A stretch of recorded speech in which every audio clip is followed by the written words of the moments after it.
Luc chapitre 5, le premier verset au verset 11. Donc s'il y a quelqu'un dans la page, il nous fait lecture.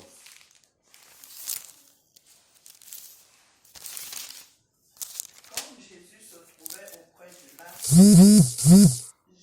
Génézareth et que la foule se pressait autour de lui pour entendre la parole de Dieu, il vit au bord du lac deux barques, d'où les pêcheurs étaient descendus pour laver leurs filets. Il monta dans l'une de ces barques qui était à Simon, et il le priait. Il pria de s'éloigner un peu de terre. Puis il s'assit et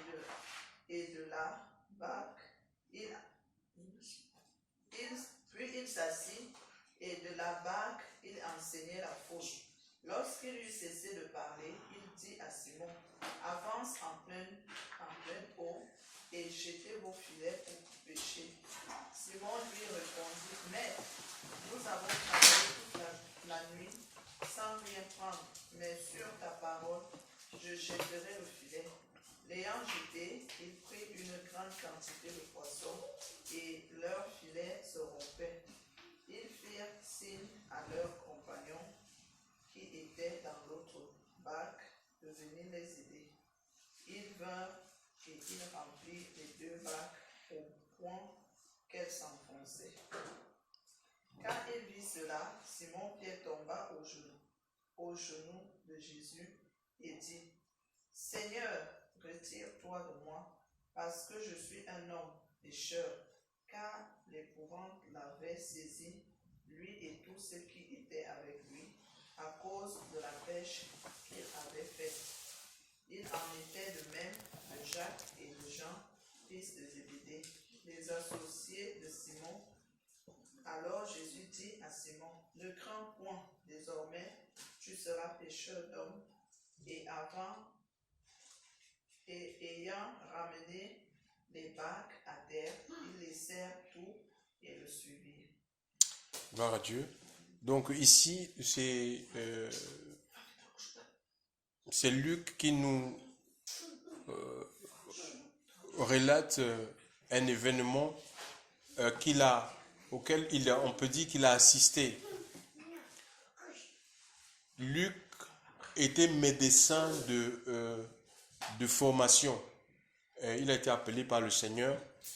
Il va travailler avec... il va être disciple de Christ. Et aussi, on voit par là que, en fait, le Seigneur choisit, il nous choisit, il choisit qui il veut, en fait. Il peut choisir quelqu'un qui a... quelqu'un qui a des études, en fait, hein, mais c'est pas, nos études ne nous qualifient pas pour servir Dieu. On a besoin de rentrer, malgré nos études, on a besoin de rentrer dans l'école du Seigneur, l'école du Saint-Esprit. Donc, et ça demande une certaine discipline. C'est ça, un disciple, c'est quelqu'un qui discipline sa vie par rapport à un enseignement. Il suit un enseignement, un maître. Donc, le maître ici, c'est Yeshua. Donc, il nous dit ici que Jésus était au bord d'un lac, le lac de Génézareth, nous dit l'Écriture. Et pendant que les gens étaient suspendus à ses lèvres, parce que les gens, ils l'écoutaient. C'est pas lui qui essayait de courtiser les gens pour que les gens aillent à lui. C'est l'onction de Dieu dans sa vie qui attirait les gens vers lui. Donc, il va voir des barques, parce que dans un lac, ce lac-là était fréquenté par des pêcheurs. Donc, il y avait une activité de pêche qui se faisait dans ce lac. Et il va alors qu'il y avait plusieurs barques, d'accord? Il va choisir la barque de Pierre, d'accord? Il va identifier une barque, celle de Pierre, et il va dire, à Pierre de s'éloigner un peu de terre. Donc, et quand il sera assis, d'accord? Je vais lire ce passage. Oh, donc, il nous a dit, et il vit bon, dans ma version, c'est deux nacelles, hein, c'est la même chose, qui étaient au bord du lac. Or, les pêcheurs en étaient descendus et lavaient leurs filets. Et montant dans l'une de cette barque qui était à Simon, il le pria de s'éloigner un peu de terre. Donc Jésus va monter dans la barque et va demander au propriétaire de la barque de s'éloigner un peu de terre. Donc ça veut dire que la barque là, on peut dire qu'elle était à la rive en fait. Tu vois un peu? Il dit, maintenant, s'il te plaît, donc le propriétaire de la barque, c'était que la barque appartenait à Simon. C'est la même chose qui se passe en fait. Imaginez, il y a plusieurs barques et le Seigneur va choisir. Et cette barque-là, ça peut symboliser ta vie. Il y a plusieurs jeunes filles, Esther, Rebecca, dans ta classe et le Seigneur il choisit ta vie, de rentrer dans ta vie. Le Seigneur veut s'asseoir dans notre vie en fait. Notre cœur, c'est comme un trône en fait. Le cœur de l'homme, c'est comme un trône parce que c'est le siège des décisions. Toutes les décisions partent du cœur. D'accord? Et dans le trône, le roi est assis sur le trône. C'est le roi qui dirige, qui gouverne. Donc le Seigneur, il vient. Il rentre en nous par le Saint-Esprit. En même temps, parce que nous avons un libre arbitre. Et l'Esprit de Dieu est donné pour nous conduire, pour nous diriger en accord avec notre volonté. Il dit à Pierre, éloigne-toi un peu de terre. Ta barque, si cette barque-là reste là, à la rive, à la berge, d'accord? Mais on ne peut pas, ça ne peut pas, ça ne peut pas, tu ne peux pas, il y aura un problème. Donc c'est à même le sol en fait, tu vois, sur la terre. Le Seigneur ne peut pas enseigner, d'accord? C'est-à-dire que ta vie ne peut pas enseigner les hommes sur qui est Dieu. Si on est des chrétiens terrestres, charnels, attachés à la terre, donc il faut aller en pleine eau où, où on a pas pied en fait, hein, où on ne contrôle plus rien. On est porté par un autre élément en fait. Nous sommes portés dans l'eau, on est porté par un autre élément. Le Seigneur est confortablement assis et il peut enseigner. C'est la même chose. Si on ne donne pas le Seigneur la possibilité vraiment de s'établir dans notre vie ne pourra jamais parler de Dieu. Notre vie ne peut pas révéler qui il est véritablement. Et sa puissance, chers frères et sœurs, sa justice, son amour, il sera difficile, voire impossible pour que le monde puisse voir la révélation du Fils de Dieu à travers nous. C'est pourquoi il est plus qu'important que nous obéissons à la voix de celui en qui nous avons cru, ou celui qui s'est établi en nous. Alléluia, salut le Christ. Il dit, éloigne-toi. Et le Seigneur te dit, détache-toi. C'est le problème de l'Église. Regardez un peu avec cette affaire du coronavirus Covid-19. Cette épidémie, pandémie, où ça crée la psychose, la peur, la trouille. Ça peut se comprendre que le monde soit dans la peur. Mais Ésaïe, Jérémie 10, 3 nous dit, ne craignez pas ce que le monde craint. Actuellement, le monde craint. C'est-à-dire le monde, quand on parle de monde, ce n'est pas les poissons de la mer, ce n'est pas les oiseaux du ciel, les bêtes des champs, ce sont des hommes. Ils craignent d'attraper le coronavirus. Donc, au lieu d'avoir peur d'attraper le coronavirus, il faut que nous craignions Dieu. D'accord? Il faut craindre Dieu. en vivant dans la crainte de Dieu, Dieu va nous épargner, il va nous immuniser contre cette entité démoniaque. C'est la crainte du Seigneur, d'accord, qu'il faut cultiver. Ce n'est pas la peur d'attraper le coronavirus. Parce qu'on ne peut pas. Hein. On ne peut pas. Si on n'est pas dans la crainte de Dieu, de toute façon, on est vulnérable. On peut prendre toutes les mesures, les précautions qu'il faut. Nous sommes vulnérables. Nous voyons ici en France, c'est rentré par quoi? À travers un système de dénomination où les gens étaient rassemblés pour aller chercher la face de Dieu. En fait, c'est un message, un signal d'alarme que le Seigneur envoie, non seulement le coronavirus, un signal d'alarme que le Seigneur envoie non seulement à l'Église, mais aussi au monde entier. Parce que le monde a mis, regardez comment un petit virus est en train de casser l'économie d'une nation. Il y a des entreprises qui vont fermer, qui sont en train de fermer. On est en train de se barricader, de se bunkériser. À cause de quoi? Un petit virus. La vie tourne au ralenti. Tu te rends compte? La vie tourne au ralenti. Les cafés, les restaurants, tous se ferment. On ferme tout. D'accord? À cause de quoi? À cause du coronavirus. Les gens, ils ont peur, ils sont tétanisés. Donc, pour dire, c'est un message, bon, pour le monde, le Seigneur est en train de dire, regardez, vous avez basé, ou vous construisez vos certitudes dans des systèmes, et que ces systèmes-là, les systèmes humains, mais les systèmes humains sont faillibles en fait, sont fragiles. Vous voyez, et on voit comment le monde est en train de s'effriter en fait. Tu te rends compte, là où les gens, ils avaient bâti leur espérance. Et c'est la même chose, aussi l'Église. Voilà l'Église. Pourquoi l'Église est-elle dans la confusion? L'Église qui est une armée.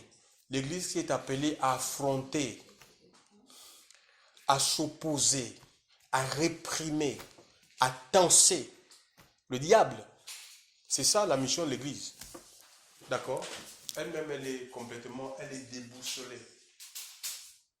Quand j'ai reçu le message, j'avais reçu le message, Dieu m'a donné un message, une vision. Il m'a dit, Georges, n'essaye pas de construire un système. Si tu construis un système, tu vas devenir un gourou. Je vais vous multiplier, restez dans les maisons. L'église dans les maisons. Et c'est ce qu'on est en train de retourner. Je pense que le Seigneur est en train de revenir. C'est la puissance de Dieu qui est à l'œuvre et qui fait que tout ce qui n'est pas construit par lui et pour lui est forcé de s'ébranler.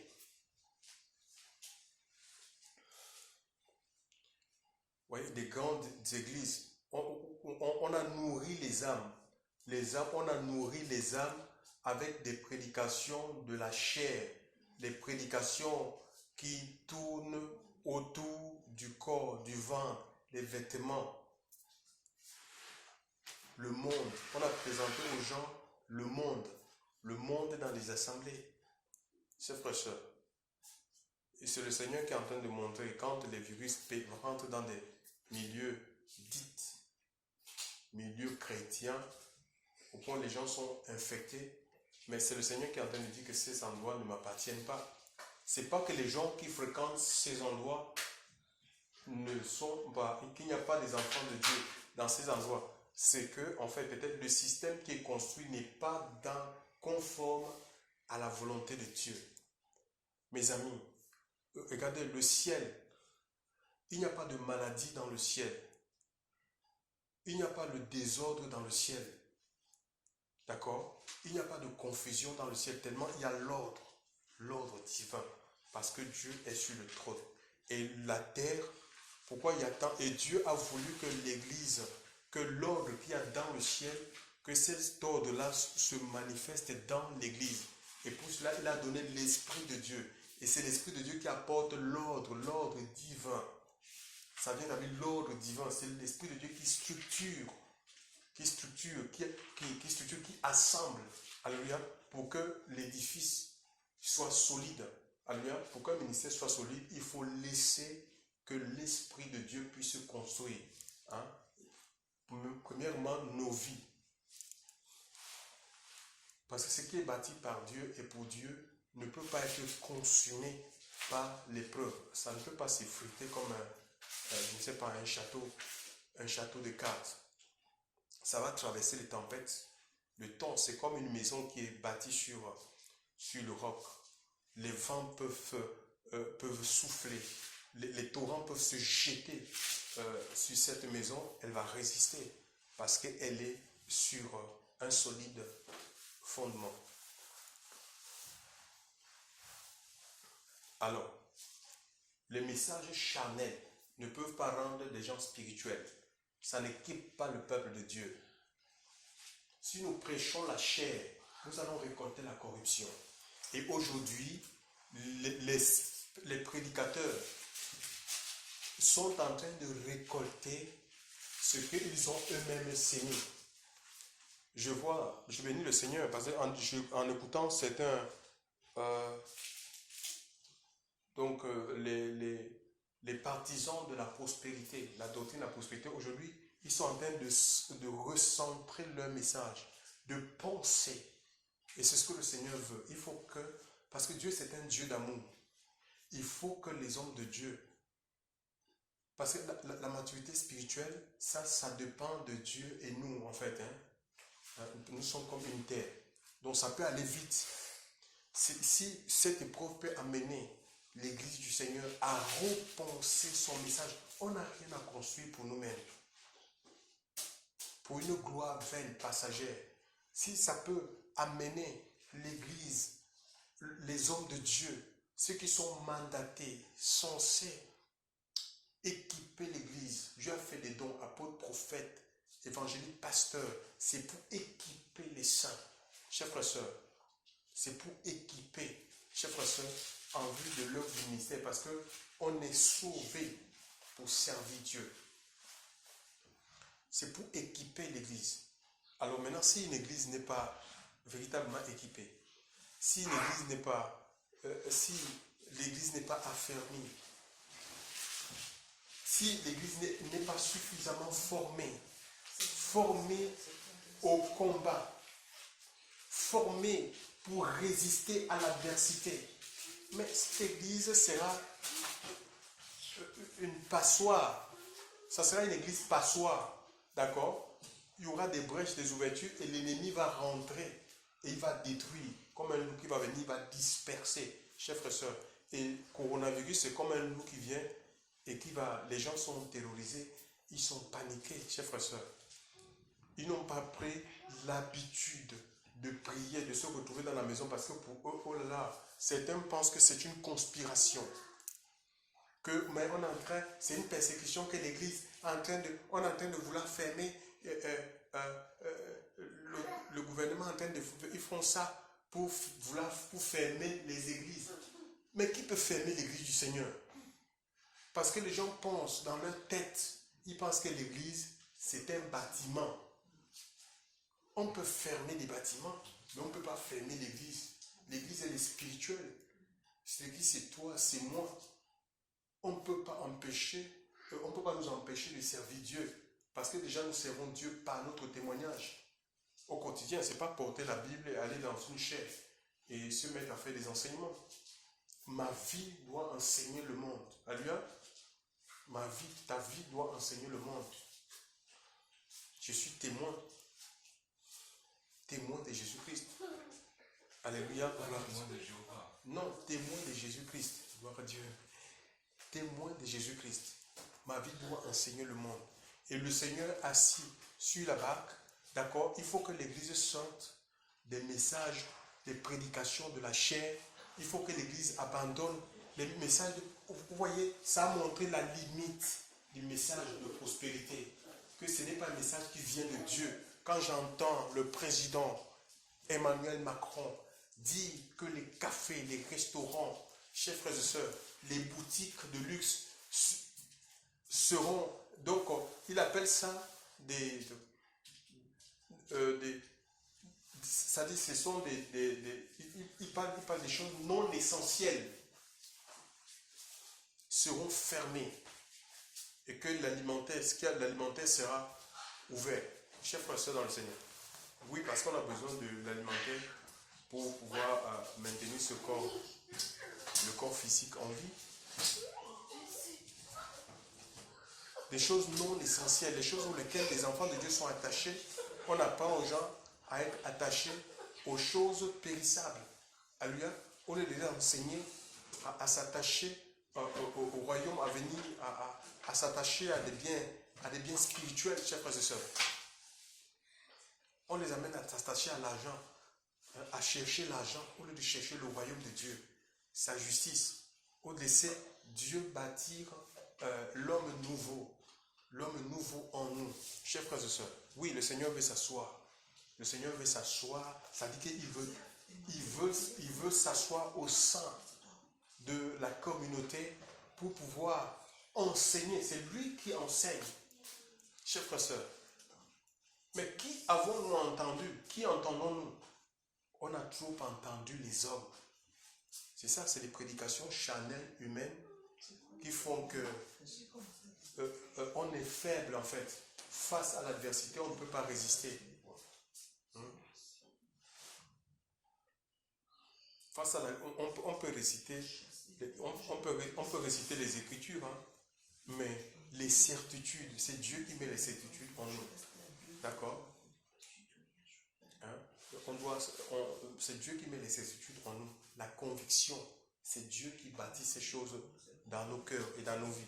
C'est le Seigneur qui nous délivre de la peur. Parce qu'on est en lui, chers frères et sœurs. Il dit, éloigne-toi un peu, quitte la terre en fait. Détache-toi. Si tu avais mis ton espérance dans les choses de ce monde, sache que ces choses sont des choses passagères, sont pour un temps. Détache ton espérance et converge cette espérance vers Christ. Alléluia. Parce que la Bible dit que Christ en nous, c'est l'espérance de la gloire. D'accord? Christ en nous, c'est l'espérance de la gloire. Donc, cet apôtre, Pierre, qui était quelqu'un d'illettré, a obéi à la voix du Seigneur. Il dit, Maître, c'est vrai qu'il a réagi, mais nous avons péché. Quand le Seigneur s'est assis, il a fait d'enseigner, il a dit, maintenant tu peux jeter le filet. Il a dit, mais nous avons péché toute la nuit sans rien prendre. Mais sur ta parole, pas sur la parole d'un homme. Il dit, sur ta parole, je jetterai le filet. En obéissant à la voix du Seigneur, et on a vu le résultat, chers frères et sœurs. Hein? La pêche a été fructueuse. Ils ont tellement pris beaucoup de poissons au point où ils étaient obligés, le filet était en train de se déchirer, de rompre. Ils étaient obligés d'appeler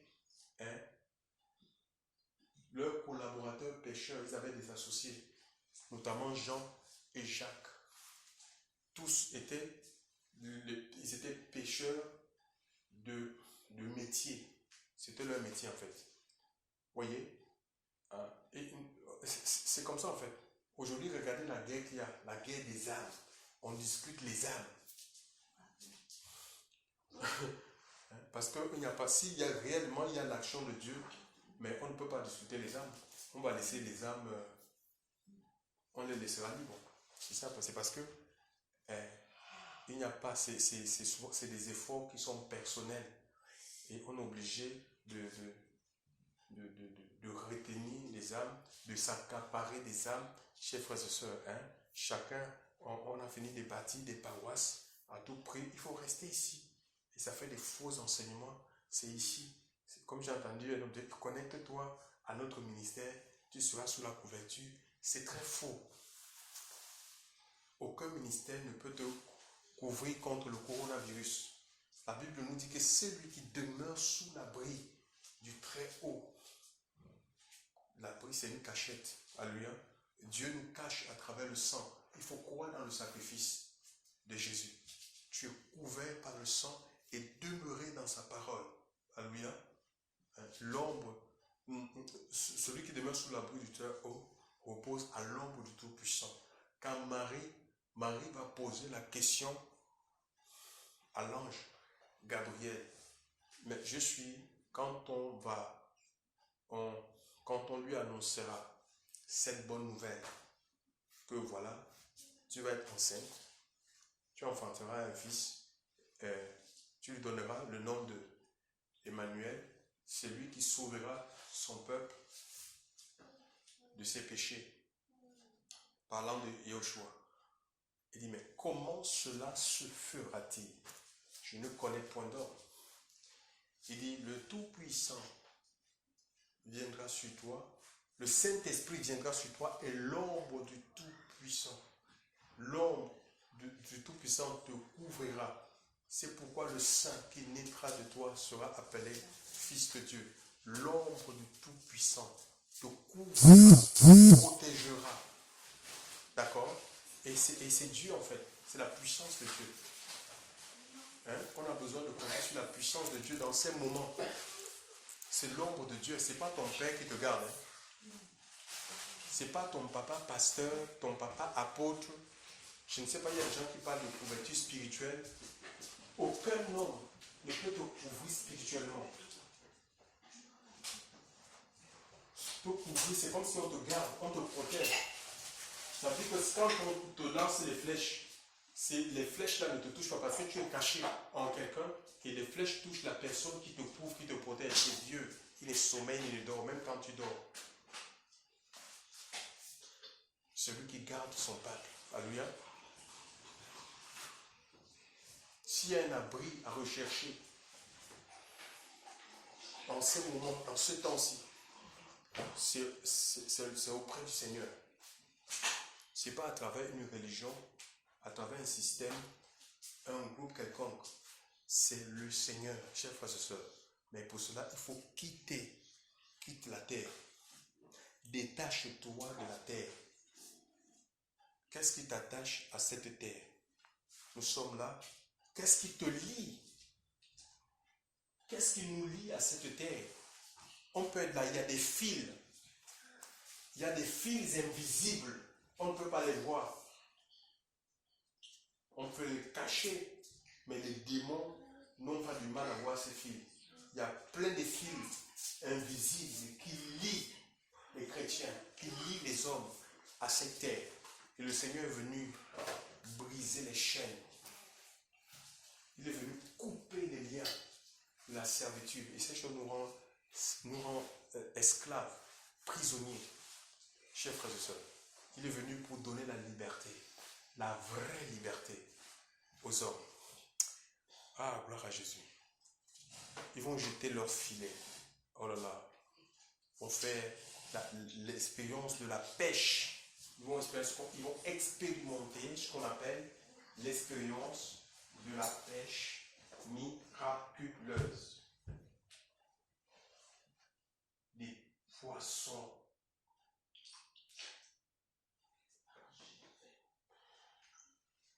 à ne plus compter. Alors, qu'est-ce que les apôtres? La Bible nous dit que il sera saisi d'éprouvant de peur. Donc, face à ce miracle-là va l'amener à la repentance. Pierre, il va dire, Seigneur, éloigne-toi de moi. Je suis un pécheur. Je ne mérite pas que tu t'approches de moi. Oui, personne ne mérite. Si nous méritons une chose, c'est la condamnation. Chers frères et sœurs, le Seigneur dit non. Le Seigneur va le rassurer. Oui, tu es un pêcheur de poissons, mais je ferai de toi un pêcheur d'hommes. Ça dit prédicateur de l'évangile. D'accord? C'est Dieu qui fait de nous des prédicateurs. C'est le Seigneur qui nous donne un ministère. C'est Dieu qui nous habilite. C'est lui qui nous capacite. C'est lui qui nous forme pour le service. D'accord? C'est Dieu qui nous forme. Ça n'a rien à voir avec notre niveau d'étude. Ce n'est pas un problème. Ce n'est pas théologie ou pas théologie. Chers frères et sœurs, ça n'a rien à voir avec notre niveau de connaissance, compétence. Ils étaient pécheurs. Dieu appelle des pécheurs, des illettrés. Il utilise aussi des lettrés. Luc qui écrit, qui nous relate cette histoire, cette expérience qu'a vécu Pierre, Jean. Et Jacques, lui, c'était quelqu'un qui était médecin de formation. Qu'est-ce qui va se passer? Ils vont tout quitter pour suivre, c'est ça, les disciples. Ils vont tout quitter pour suivre, chers frères et sœurs, pour suivre le Seigneur. Ils vont tout quitter. Mes amis, on ne peut pas marcher avec le Seigneur avec notre, je ne sais pas, avec notre passé. Il y a des choses à délaisser. Il y a des choses à abandonner. Il y a des choses à renoncer, chers frères et sœurs. Il y a des choix difficiles qui peuvent nous coûter, qui coûtent des amitiés, qui peuvent te coûter des amitiés, chers frères et sœurs, à faire. Mais si nous voulons rentrer dans le service de Dieu, si nous voulons servir Dieu de manière efficace, chers frères et sœurs, saisis, si nous voulons servir, étant saisis, parce que beaucoup de gens servent Dieu, mais je parle saisi par le Saint-Esprit. Tu es saisi. Ils ont tout quitté. Ce n'est pas quitter des choses de manière partielle. Il faut tout quitter. Il faut tout abandonner pour suivre le Fils de Dieu. Nous devons quitter quoi? La religion, la religiosité, les habitudes religieuses. Frère, l'Église ne peut pas combattre Satan avec des armes religieuses. Il faut que nous retournions au modèle apostolique et prophétique. Chers frères et sœurs, ils ont posé les bases. Regardez un peu dans la Pentecôte.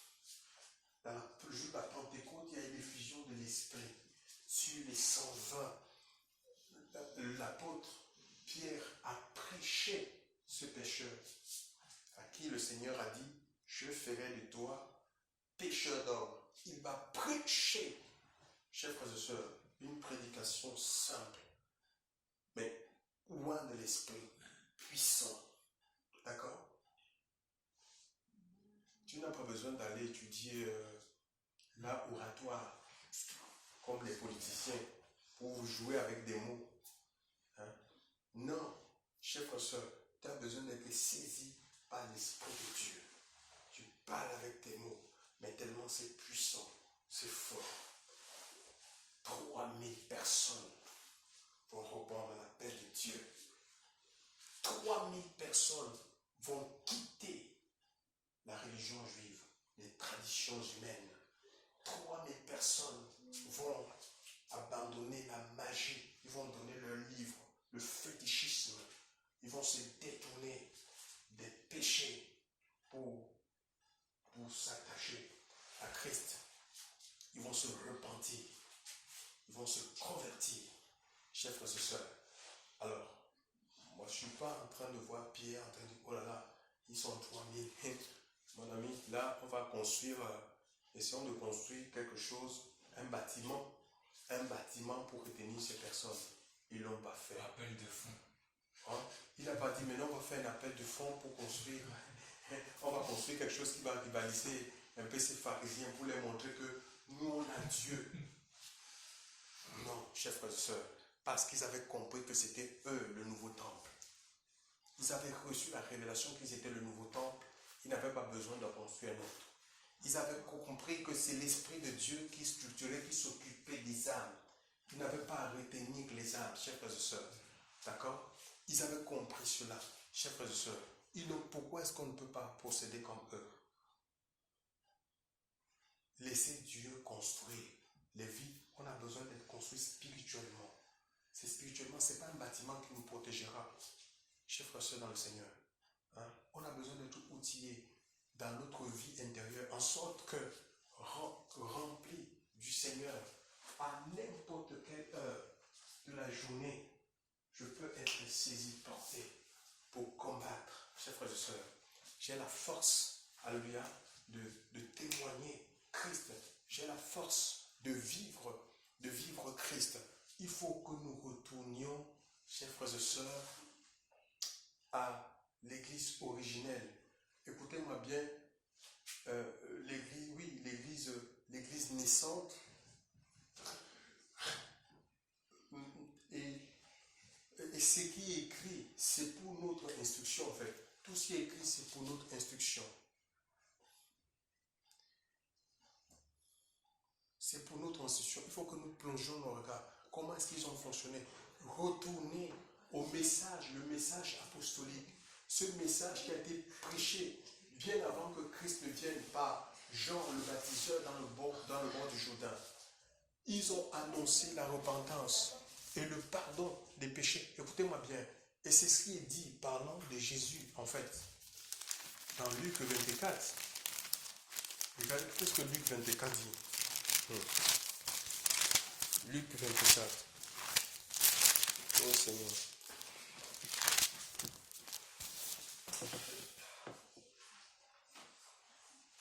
À partir du verset 47. À partir du verset 46, 46, 47, oui. 46, 47. Oui. Voici ce qui est écrit. Machia doit souffrir, puis être ramené de la mort à la vie au troisième jour. Et il faut que l'on prêche en son nom devant toutes les nations, en commençant par Jérusalem, pour appeler les hommes à se repentir et à recevoir le pardon de leurs péchés. Voici la mission qu'a reçue ses apôtres. Alléluia. Ce n'est pas de présenter aux gens la prospérité, comment devenir grand, comment maximiser ses finances. Non, la repentance. C'est le message qu'a prêché Jean-Baptiste au bord du Jourdain. Ce message a été confirmé par Christ, réitéré par les apôtres de l'agneau. Et si nous sommes disciples, Père, nous devons marcher sur les traces. Alléluia. Ils ont tracé la voie. Ils ont tracé un sillon. Pourquoi voulons-nous sortir de ce sillon? Ils ont posé des bornes. Pourquoi voulons-nous déplacer les bornes? Ça ne marchera pas. La maison ne tiendra pas. Ils ont posé les fondements. Pourquoi est-ce que nous ne voulons pas construire, édifier sur le fondement qui a été posé avec des matériaux que le Seigneur nous donne, non pas avec du foin, chers frères et sœurs. Ouais, les méga-churches, c'est du foin, c'est du chaume. Aujourd'hui, tous ces méga-churches-là sont fermés. Coronavirus est venu fermer quoi? Les méga-churches, parce que ce n'est pas le modèle apostolique. Aucun apôtre n'a construit un méga-church. Une méga-church où on fait 4 cultes et c'est une seule personne qui prêche parce qu'il n'y a pas d'autres prédicateurs. Ce n'est pas vrai. La Bible dit que faire donc quand vous vous retrouvez, c'est dans la liberté de l'esprit. Si un frère, une sœur a une exhortation, un encouragement, pourquoi on n'est pas obligé de suivre une seule personne? Alléluia. Parce que chacun de nous a une part de Dieu en lui. Et Dieu parle de différentes manières. Il se révèle à nous de différentes manières. L'Église doit retourner. Coronavirus, c'est pour que le monde qui a mis sa certitude dans les choses matérielles puisse revenir tout simplement à Dieu et que l'Église peut se retourner au message originel, chers frères et sœurs. L'Église doit prêcher la croix. Tout simplement, l'Église doit présenter un seul nom. Ce seul nom qui soit, il y a des saluts à aucun autre. Quand il y a sous le ciel aucun autre nom qui a été donné, parmi les hommes par lequel nous devons être sauvés. On doit arrêter de présenter aux gens les bâtiments religieux, les systèmes, tel pasteur. Tu rentres dans un bâtiment, c'est la photo du pasteur, photo de maman pasteur. À l'entrée, chers frères et sœurs, on dit tel ministère. On n'a pas vu ça, c'est de l'idolâtrie, chers frères et sœurs. Les gens sont idolâtres des hommes.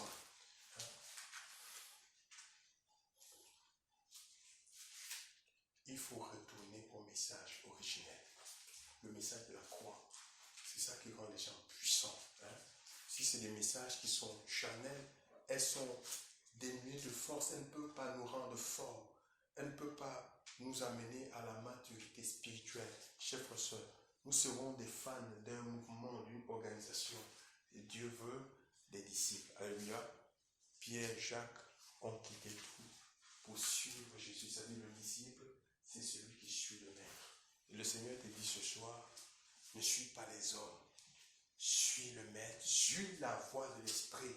Ne fais pas des choses pour plaire aux autres. Tu peux perdre ta vie comme un jeu. Nous sommes dans une guerre. Il faut suivre la voie du Seigneur. Alléluia. Et conforme-toi à sa voix. Cherchons à être plus sensibles, à capter les sons du chef pour ne pas être dans la confusion. Les gens peuvent vous jeter facilement dans la confusion, chers frères, parce que les démons parlent aussi à travers les hommes. Mais chacun doit développer sa relation personnelle avec le Mashiach. Alléluia. La Bible nous dit, nous vivons des temps où l'Écriture nous dit que personne n'enseignera plus son concitoyen, son frère en disant, connais le Seigneur. Tous me connaîtront. Par quoi? Par le Saint-Esprit. Nous allons prier Dieu. Demandons au Seigneur, vraiment, je vous assure, c'est beau de connaître le Seigneur, mes enfants. Dans ces temps-ci, moi je suis dans la rigolade. J'ai des collègues, écoutez, ce soir je vous donne un témoignage. J'ai un de mes chefs, il y a un musulman qui travaille avec moi, qu'on a mis dans mon service. Il me dit, mais Georges, c'est qu'on a comme impression que c'est la fin du monde, la vie est en train de s'arrêter. J'ai dit, oui, Christ est en train de venir. Il a posé la question à un de mes responsables.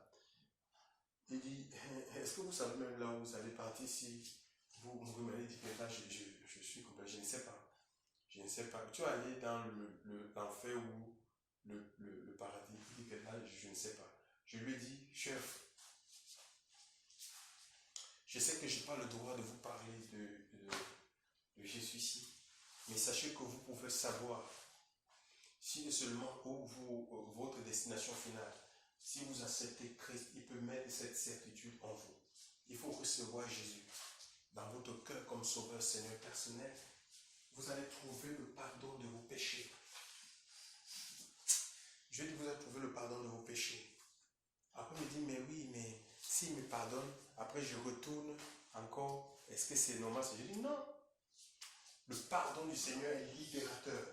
S'il te pardonne, tu auras la force, tu trouves en lui la force de ne plus reproduire les mêmes travers. Si tu étais alcoolique, donc j'ai touché ce qu'il est.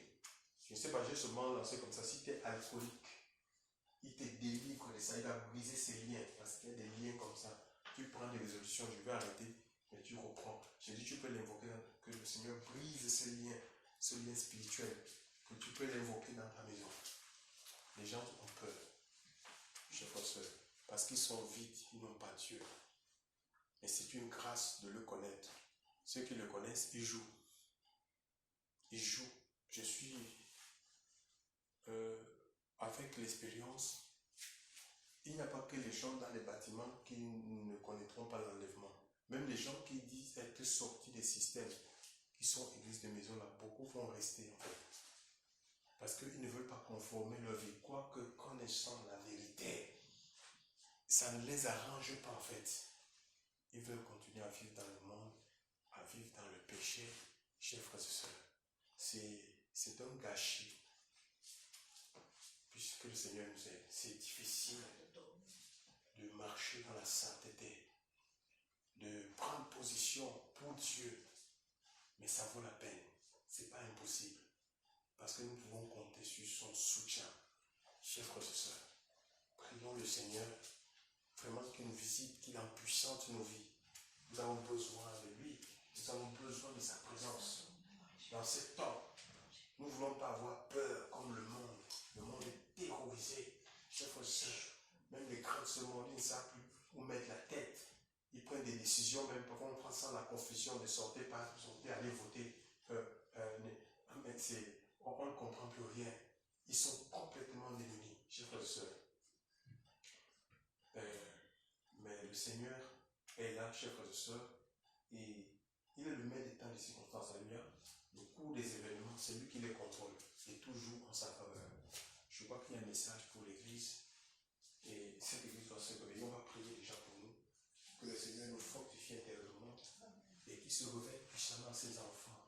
Que l'Église ne soit pas dans la confusion, dans la panique, qu'elle se ressaisisse tout simplement.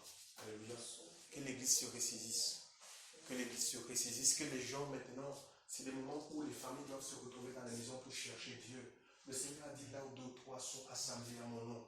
Il dit je suis là. Mais nous on a voulu construire des choses. Et les maisons, dans la maison il n'y a rien. Les gens pensent que vivre le Seigneur c'est quand ils sont dans les bâtiments. Et à la maison il n'y a rien. C'est le monde. Chers frères et sœurs, dans le Seigneur. Vraiment que je crois que le Seigneur est en train de venir et il veut sauver le maximum. C'est pourquoi il permet ces choses. Hein, vraiment, prions le Seigneur qu'il nous visite, qu'il visite son église, qu'il visite ses enfants, qu'il l'éclaire, qu'il fasse tomber les écailles, que les gens ne voient pas cette crise à la manière du monde. Alléluia. Et que si ça peut aussi ramener, prier pour les serviteurs de Dieu, que cette crise puisse les ramener au message, le message divin. Alléluia. C'est l'Esprit de Dieu qui parle à l'Église. Ce n'est pas des théologies. L'Église ne va pas venir à bout de Satan à travers des théologies, des messages préfabriqués, chers frères et sœurs. Non, c'est le Seigneur. Alléluia. C'est le Seigneur par son esprit qui doit parler, qui doit inspirer. Même si Dieu, je comprends, avec l'expérience que j'ai, c'est souvent difficile de donner le message du Seigneur. Vous savez, parce qu'on se dit, mais Seigneur, tu me donnes le message, ce message, si je le libère, les âmes vont fuir. Mais peu importe, il faut que Christ soit glorifié dans tout ce que nous faisons. Peu importe, on n'est pas là pour tenir les gens. La vérité doit être libérée parce que c'est elle qui rend libre. Mais si on la retient, si on retient la vérité captive, chers frères et sœurs, mais les hommes seront en captivité, chers frères et sœurs. Nous prions le Seigneur, éternel mon Dieu, mon roi. Nous voulons bénir ton Saint-Nom. Nous voulons te rendre grâce, Seigneur. Tu es fidèle, Seigneur. Oh mon Dieu, mon Père, Seigneur, nous voulons t'honorer. Nous voulons bénir ton nom, Seigneur. Tu n'as pas changé. Ton règne est un règne de paix, un règne de joie, de justice. Nous voulons te dire merci, Seigneur.